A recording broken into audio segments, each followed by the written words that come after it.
গেলাম, কি করলাম তাই আপনাদের সাথে আজকে শেয়ার করবো। তো হ্যালো এভরিওয়ান, আসসালামু আলাইকুম, myself Tasfia Jahan Ratna, welcome to my new video. Guys, আজকে আমরা যাব কিশোরগঞ্জ। তো এখানে যে কি করি কি খাই তাই তোমাদের সাথে আজকে শেয়ার করব। তো এই ব্লগটা খুবই স্পেশাল হতে যাচ্ছে, তো তোমরা ফুল ভিডিওটা দেখে যাবে স্কিপ না করে। গাইস, আজকে আমি স্কার্ফ বেঁধেছি, আর আমি সচরাচর এত স্কার্ফ বাঁধি না, কিন্তু আজকে তাও আম্মু বললো তাই জন্য বাঁধলাম। আর এই যে এখন উঠে পড়ছি গফরগাঁও যাওয়ার জন্য। তারপর গফরগাঁও থেকে একবার হোসেনপুর যাব, তারপর কিশোরগঞ্জ যাব। তো গাইস, অনেকগুলো গাড়ি পাল্টাতে হয়, প্রায় 5-6টার মতন। এই যে এটা হচ্ছে গফরগাঁও ঢুকতে যে ইয়াটা, ওই রাস্তাটা। গাইস, এই যে তারপর গফরগাঁও ঢুকে পড়লাম। তো আজকে আমরা যাব আমার নানু বাড়ি, আমার নানুদের গ্রামের বাড়ি যাব।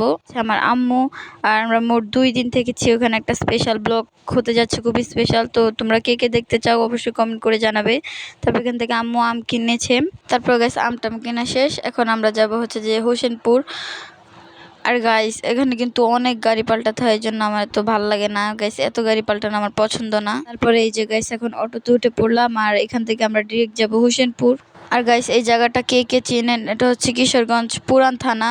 আর গাইস, এটা কিন্তু খুবই ফেমাস একটা জায়গা। গাইস, এই জায়গার নাম হচ্ছে পুরান থানা, কিন্তু এখানে একটা নতুন কি বলে থানা হয়েছে, এই যে এই থানাটা। আর গাইস, এখানে কে কে এসেছেন তাও কমেন্ট করে জানাবেন।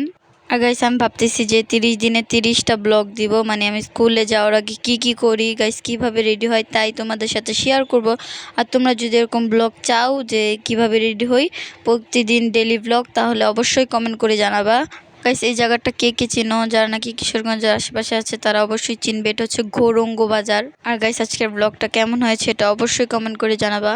আর যদি ভিডিওটি ভালো লেগে থাকে তাহলে একটা লাইক, একটা কমেন্ট আর একটা সাবস্ক্রাইব করে যাবা। গাইস, আমি পাগলা মসজিদে যেতে চেয়েছিলাম, কিন্তু এখানে রাত হয়ে গেছে, এই জন্য আর যাইনি। তারপর নানুদের বাসায় চলে গিয়েছি। আর গাইস, আরেকটা ব্লগ নিয়ে আমি অতি তাড়াতাড়ি চলে আসবো।